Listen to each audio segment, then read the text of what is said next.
balloon sinuplasty, and boy, this pain is nasty. It's Rhyme and Reason 487. There's a rhyme and reason for your life. There's a rhyme and reason why you're... Hey there, Tony here, and this is post-operative episode number 1 of the Rhyme and Reason podcast. I know it's actually, episode 487, but this is the first episode that I'm doing that I wrote about and talked about on the website the first day after the balloon sinuplasty, which I explained in the last episode. If you didn't hear that, go back and you'll see what I'm talking about on that. But, some people might say, well, was it fun, Tony? Oh, yeah. If you're looking for something to do on your next vacation, let me suggest taking a nice balloon sinuplasty ride, because it'll be a vacation you'll never forget, believe me. It has a fun ring to it even, right? Yeah, about as fun as kissing your mother-in-law on the lips. But seriously, considering the surgery involves a doctor poking stainless steel instruments, a small balloon, and a suction device into your face, it's not unbearable.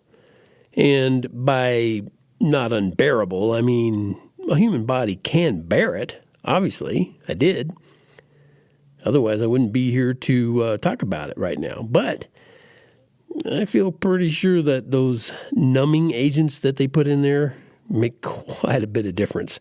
I can't imagine taking the cowboy movie approach to dealing with the pain, like biting on a bullet with a belly full of booze. I don't think that would have done the trick. I think I would have felt it still. And just in case you think you might be missing out on the fun, let me share a couple of things with you, okay? First, the doctor sprays a few pumps of a numbing agent, like I mentioned, up your nose. We're sitting there, and he's going, okay, I know this is going to taste awful, and but we got to spray this in there, and this will get you ready. And when this is done, which was in what I consider now the safe room, because that was the easy part. Shortly after that, you go into the, shall we say, the not-so-safe room. And in that second room, the fun really starts. Oh, before I go any further, I should let you know, I opted for mild sedation because I don't do well with the whole total knockout anesthesia. Anyway, in that second room, the doctor, he takes out the big guns, so to speak. And by big, I mean you take one look and wonder, how's that going to fit down my nose and deep into my face? But the tools fit.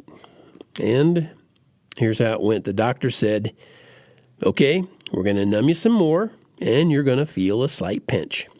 And, that was actually true.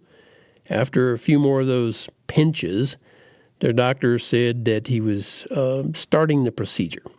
And that's when I closed my eyes and said my prayers and laid completely still, as still as I could. I got to say, the noises I heard were noises you never want to hear coming from your face. Oh, first the tugging, and then the grinding, and worst of all, the cracking sound when the balloon inflates. Hey, who wants a beer? You tried the guacamole? Anyway, after about 10 years, it was all over. And they raised the chair back up, and they let me get my bearings and made sure that I left the unsafe room safely. Okay, that's kind of like hitting the high points of it. That's kind of how it went, pretty much. It is really weird when there's something in your face that's making these sounds that, they have to move bone around, so you hear it cracking in your head. You hear this cracking, and it's like, oh, that can't be good. But I survived, like I said. I was able to bear it. And my beautiful wife drove me home, and we lived happily ever after. Until the numbing agents wore off.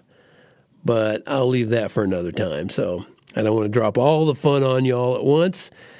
To suffice it to say, it is rough, and doing this once is enough. That's my hope. That's my prayer. All right, thank you so much for tuning in. It means the world to me that you're there and listening. And as always, this is Tony from TonyFunderburk.com reminding you, life has rhyme and reason because God made you. There's a rhyme and